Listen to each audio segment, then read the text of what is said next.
Bro, இங்கே நீங்கள் London north ஹாஸ்பிட்டலில் வந்தப்போ எந்த டாக்டர் நீங்கள் கன்சல்ட் பண்ணீங்க? உங்களோட எக்ஸ்பீரியன்ஸ் எப்படி இருந்தது? ஆக்சுவலி நான் வீட்டில் லைட்டாக மறுபடியும் ஸ்லிப் ஆச்சு. என்னால் வலி தாங்க முடியல. உடனே எமர்ஜென்சி வார்டில் வந்து படுக்க வச்சுருந்தாங்க. அப்போ வந்து ஆதித் சார் வந்தார். வந்த உடனே எம்ஆர்ஐ ரிசல்ட்ஸ் எல்லாமே பார்த்துட்டு, தம்பி இந்த மாதிரின்னு சொல்லி எக்ஸ்பிளைன் மட்டும் பண்ணாமல் ஒரு 25 மினிட்ஸ் என்ன மட்டுமே கேர் பண்ணார். அங்கே நிறையா பேஷண்ட்ஸ் இருந்தாங்க. பட் ஆனால் இதோட இம்பார்ட்டன்ஸ் சீரியஸ்னஸ் வந்து அவங்க அந்த மாடல்ஸ்லாம் வச்சு இந்த இடத்துல கட்டை இருக்குது, உங்களுக்கு இந்த மாதிரி வந்து லேப்ரோஸ்கோப்பி வச்சு நாங்கள் பண்ணுவோம், அது உங்களுக்கு பயோஸ்க்ரூஸ் தான் நாங்கள் யூஸ் பண்ணுவோம், இதனால் வந்து உங்களுக்கு எந்த ஒரு ப்ராப்ளமும் வராது, வித்தின் நீங்கள் 2 மந்த்ஸ்லேயே நார்மலாக நடக்க ஆரம்பிச்சிடலாம், அதுக்கப்புறம் லைஃப் லாங் உங்களுக்கு எந்த ஒரு ப்ராப்ளமும் வராது அப்படின்ற மாதிரி ஒரு ஹோப்ஃபுல்லான ஒரு டாக் கொடுத்தாரு. அப்போயே சரி ஓகே நம்ம இங்கே பண்ணோன்னா நமக்கு ஓரளவுக்கு நல்லாவே இருக்கும் அப்படின்னு சொல்லி நான் நினச்சேன். எங்கள் வீட்டிலலாம் இல்லை கட்டு போட்டால் சரியிடுன்ற மாதிரி தாத்தா பாட்டி எல்லாரும் இது பண்ணிகிட்டு இருந்தாங்க.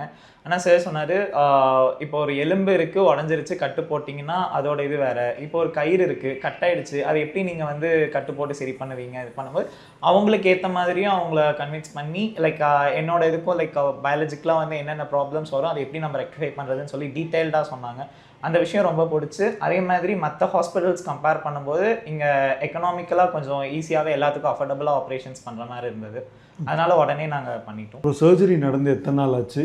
இப்போ எப்படி ஃபீல் பண்ணுறீங்க? சர்ஜரி நடந்து 2 days ஆச்சு. ஃபர்ஸ்ட் டே வந்து 5 o'clock to 7 o'clock வரல சர்ஜரி நடந்துச்சு. அப்பயே பெயின் எந்த ஒரு இதுவுமே இல்லை, எனக்கு ஒரு மாதிரி டிஸ்கம்ஃபர்ட்டாக எதுவுமே ஃபீல் ஆகலை. நெக்ஸ்ட்டு நார்மல் வார்ட் ஷிஃப்ட் பண்ண உடனே நைட்டு 2 மணிக்கும் டாக்டர்ஸ் வந்து பெயின் இருக்கா இது பண்ணாங்களான்னு சொல்லி அசஸ் பண்ணாங்க. நெக்ஸ்ட் டே வந்து ரொம்ப ஒரு அன்எக்ஸ்பெக்டடாக எனக்கு ஒரு சர்ப்ரைஸ் கொடுத்தாங்க. பிகாஸ் இட்ஸ் மை பர்த்டே, எல்லோரும் சேர்ந்து கேக் வெட்டி அப்போ சார் சொன்னார், பேஷண்ட்ஸ் எல்லாம் வந்து பேஷண்ட்ஸ் கிடையாது, the patients R like a family அப்படின்னு சொல்லும் போதே வந்து எனக்கு ரொம்ப ஒரு ஹோப்ஃபுல்லாக இருக்குது. இன்றைக்கி நான் டிஸ்சார்ஜ் ஆகி வீட்டுக்கு போக போகிறேன். I feel confident within 2 weeks can I work. Thank you.